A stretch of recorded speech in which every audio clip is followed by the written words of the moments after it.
Buen día, Jaime. Aquí estamos en Caja de Resonancia con una conversación, una entrevista a Jaime Borda. Él es secretario ejecutivo de la Red Muki. Jaime, muchísimas gracias por dedicar este tiempo a Caja de Resonancia. No, gracias a ustedes por la invitación y la posibilidad de conversar sobre estos temas vinculados a la minería en el país y particularmente en el sur del Perú. Jaime, una primera pregunta es, ¿qué es la Red Muki? Si pudieras describirla brevemente. Sí, la Red Muki es una red de instituciones, organizaciones que trabajan temas ambientales, temas vinculados a derechos humanos, a comunidades campesinas, desarrollo rural, y la mayoría de los socios de alguna forma tienen algún nivel de acompañamiento a comunidades afectadas por la minería. Actualmente tenemos 32 socios con presencia en 13 regiones del país, en el norte, el centro y el sur. Y claro, los casos que acompañamos en su mayoría son casos en la zona andina. No tenemos tantos socios en la Amazonía. Y un tema que en los últimos 22 años trabaja la Red Muki es efectivamente el seguimiento al tema de las actividades mineras en el país, los impactos que genera, y algunas acciones de incidencia a nivel nacional e internacional respecto a esta actividad, ¿no? Jaime, acá en Arequipa desde el lunes pasado se ha venido realizando Perumín 37. ¿Qué significado tiene este evento desde la perspectiva de Red Muki y particularmente desde tu perspectiva? Sí, cada año se realiza esta convención minera, ¿no es cierto?, en Arequipa. Bueno, creo que Arequipa ha terminado siendo el epicentro de la discusión política, digamos, sobre el tema minero, concentrado principalmente en los gremios mineros. Entiendo que es la 37ª convención minera que se realiza. Y claro, creo que cada año la impresión que tenemos es que se hace una discusión de una burbuja donde solamente hablan empresarios, financistas, políticos, líderes empresariales y por supuesto el gobierno nacional, a espaldas de la población, a espaldas de la ciudadanía, a espaldas de poblaciones afectadas por la minería, ¿no? Entonces tenemos la impresión de que termina siendo como un círculo exclusivo, ¿no es cierto?, de empresas que deciden dónde se va a hacer minería, cómo se va a hacer minería, sin la participación necesariamente de las poblaciones afectadas. Este es un tema que lo hemos comentado y planteado en varios momentos. ¿Por qué se decide de esa forma la minería en el país? ¿Por qué no se toma en cuenta la opinión, la participación de la gente? Parece que no les importa. Entonces, vemos esta reproducción nuevamente en esta convención minera. Esta vez diría yo que además con un férreo apoyo del actual gobierno, porque apoyan la política de expansión minera de los gremios mineros y ahora bajo el discurso de la transición energética, bajo el discurso de minería verde, bajo el discurso de que es el desarrollo económico, que es la única forma de generación de ingresos y recursos para el país y por lo tanto todos deberían aceptarla sin cuestionamientos, sin dudas ni murmuraciones, ¿no? Entonces, esa es un poco la imagen y el reflejo que tenemos de esta convención minera que nuevamente se realiza en Arequipa, ¿no? Y si esa es la crítica, ¿cuál es la perspectiva para un nuevo tipo de minería en el Perú, si es que es posible desarrollar una nueva forma de minería en nuestro país? ¿Cuáles son los planteamientos que tiene Red Muki al respecto? Sí, una primera reflexión que tenemos es que hay una afirmación, una especie de rótulo que por mucho tiempo los gremios mineros han manejado en el país, es que el Perú es un país minero, ¿no?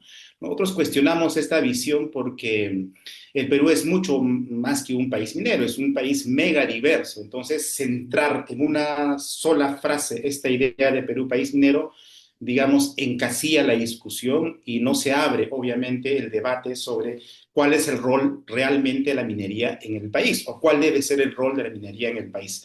Eso en primer lugar. En segundo lugar, nosotros señalamos además que la forma como se está haciendo esta actividad minera hoy en día, cada día termina siendo, digamos, gracias a la flexibilización, al marco normativo que le permite en demasía el gobierno para que haga sus inversiones extractivas mineras, ¿no? Y eso tiene que ver además con proyectos que se buscan imponer por la fuerza, lo que está pasando en el Valle de Tambo con Tía María es un ejemplo de eso, Lo que se quiere hacer en el caso de Río Blanco, en Ayavaca, Huancabamba, en Piura, es un ejemplo de eso.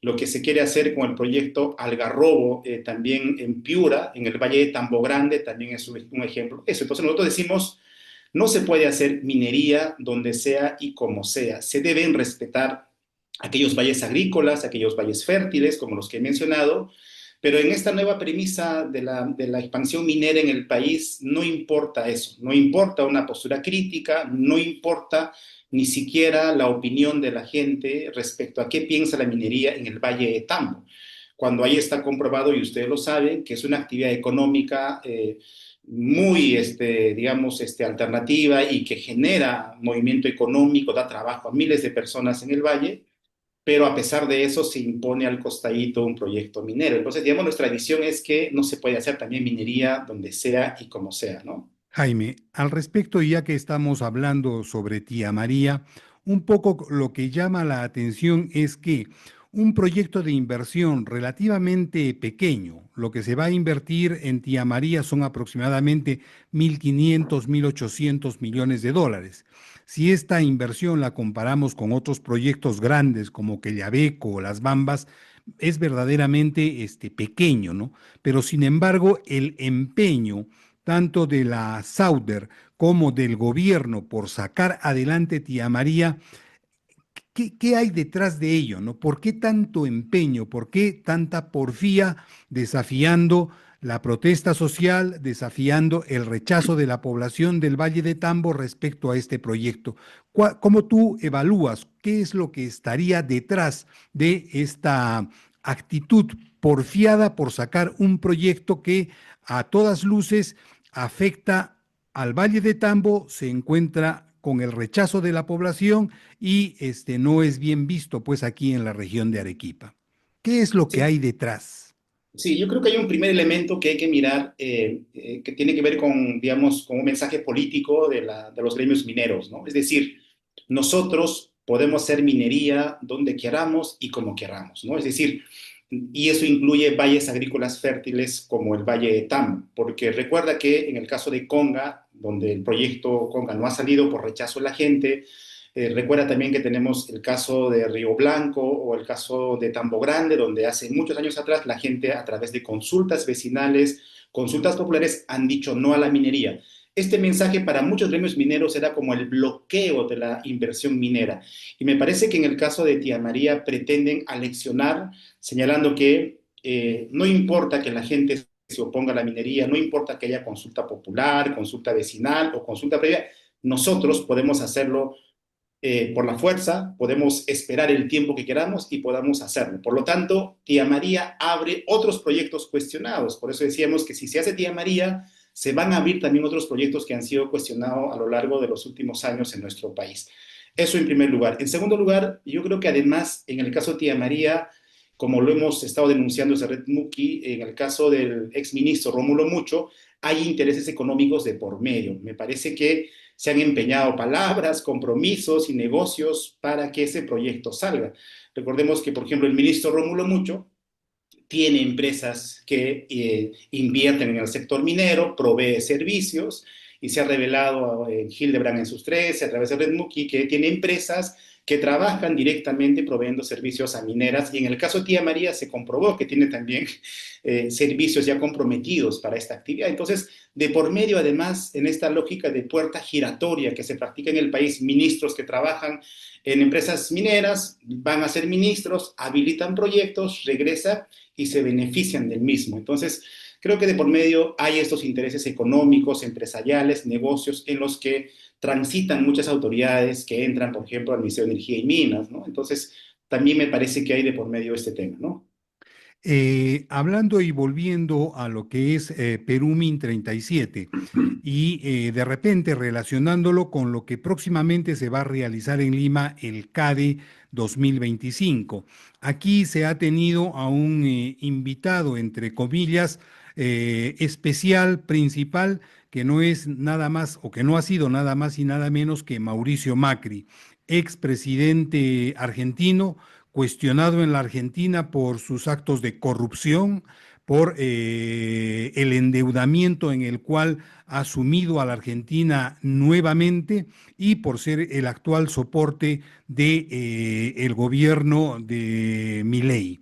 Y para acá de 2025 se anuncia la presencia del mismísimo Milei más toda la nata de la ultraderecha política latinoamericana. ¿Cómo tú evalúas, cómo tú percibes la invitación a este tipo de personajes a eventos importantes para el empresariado, entre comillas, minero o para el empresariado en general aquí en el Perú?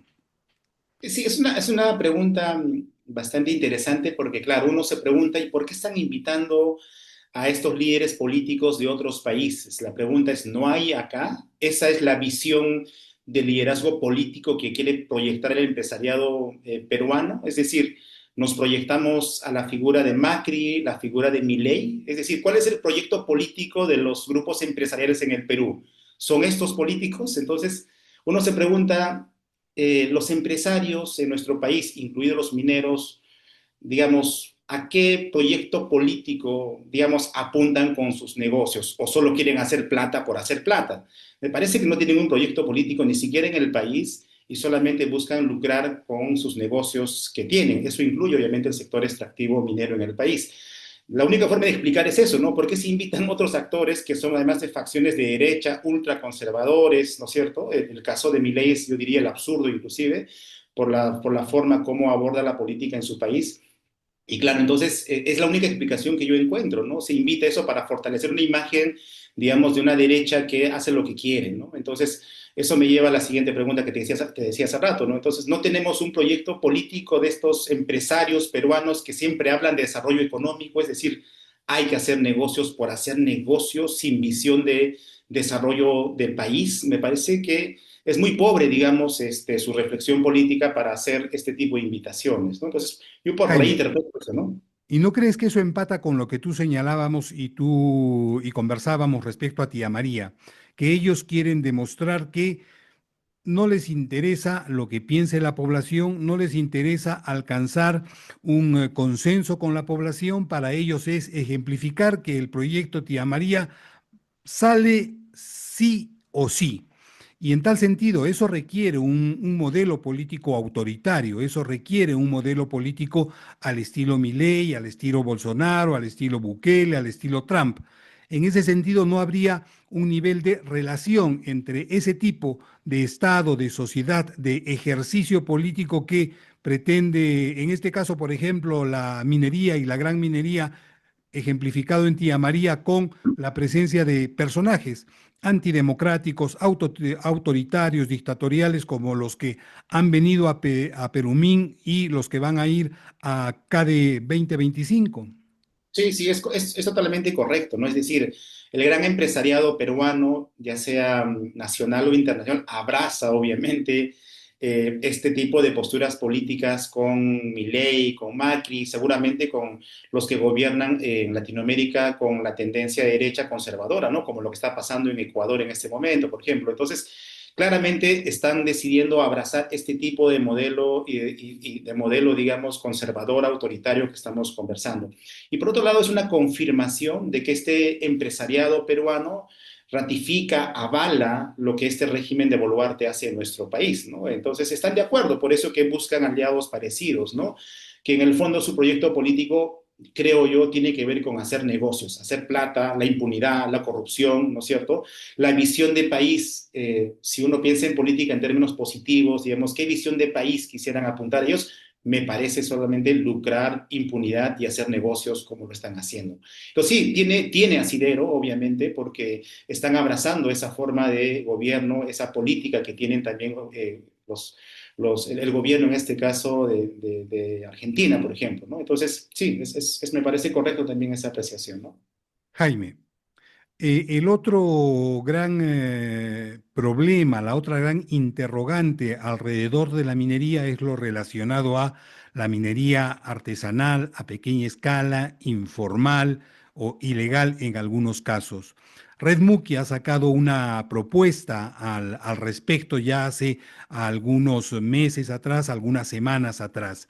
¿Tú cómo ves, cómo percibes la actual situación respecto a la minería artesanal a pequeña escala informal, las propuestas que hay desde el Ejecutivo y las propuestas que hay en el Congreso? ¿Cómo estás viendo, cómo ustedes ven este proceso?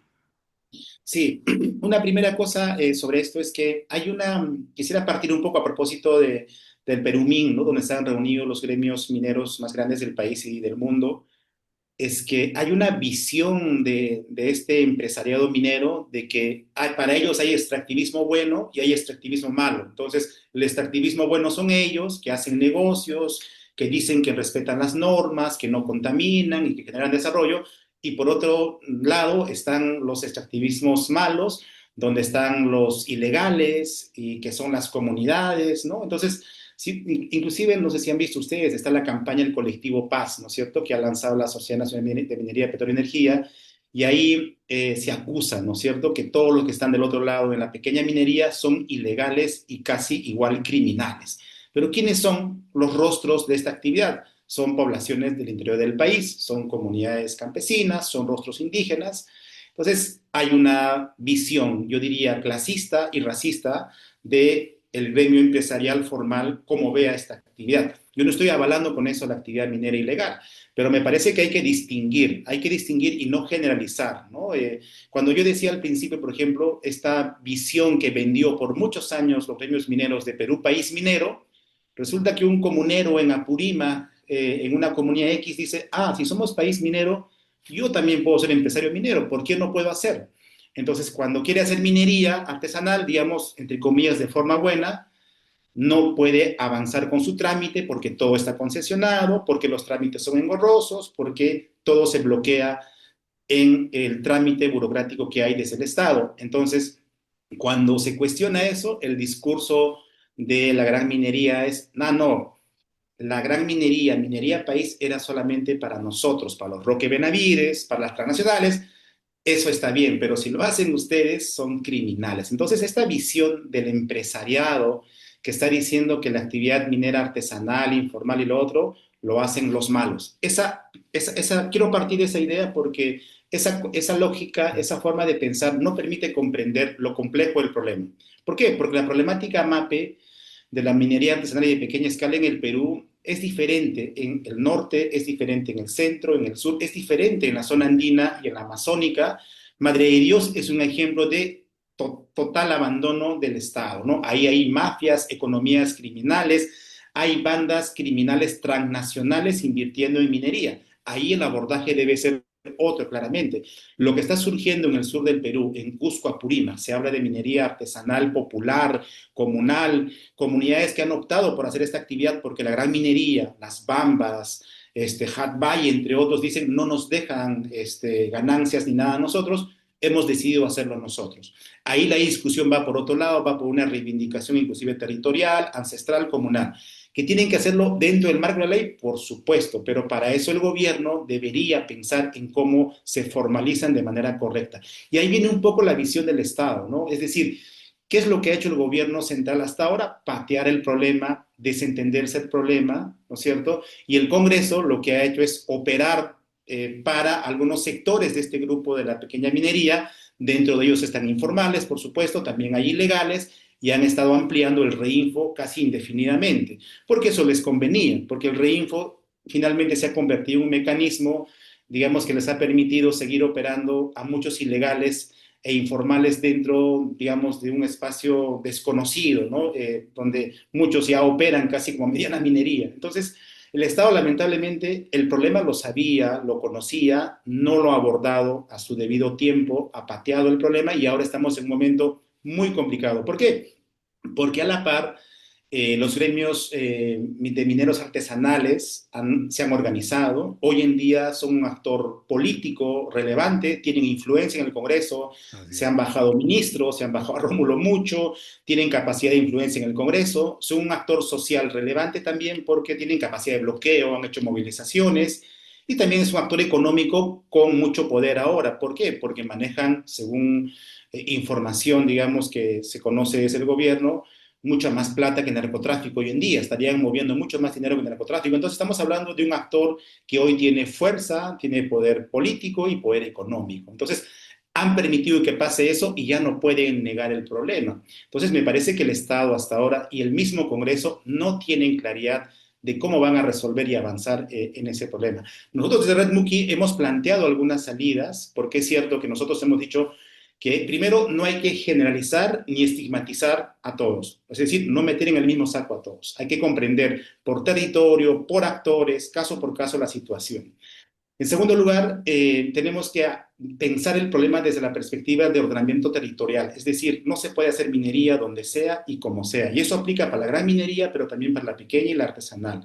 Por ejemplo, en zonas de cabeceras de cuenca, en zonas de nacientes de agua, no puede haber actividad minera ahí, Así es. porque va a afectar inevitablemente, ¿no? Está también todo el tema del respeto a los derechos de los pueblos indígenas, la consulta previa debería aplicarse tanto para la pequeña, para la grande, para todo, debería respetarse. Está el tema ambiental, de cómo se garantiza, por ejemplo, la protección del medio ambiente en esos territorios que se realiza esa actividad. También hemos señalado que debería fortalecerse las instancias regionales, las direcciones regionales de energía y minas, que es cierto, no han cumplido un rol, casi han estado ausentes en todo este espacio de discusión sobre la MAPE, pero porque no tienen recursos, no tienen Así es. competencias, no tienen presupuesto, entonces obviamente su rol ha sido minimizado, ¿no? Entonces, son algunas de las cosas que hemos planteado en relación a este tema. Jaime, muchísimas gracias por el tiempo que nos has brindado el día de hoy. Seguramente te estaremos molestando para conversar más a profundidad sobre la minería artesanal y a pequeña escala. Muchísimas gracias. No, a ti, gracias más bien por la posibilidad de conversar estos temas y estaremos atentos a la siguiente invitación. Gracias.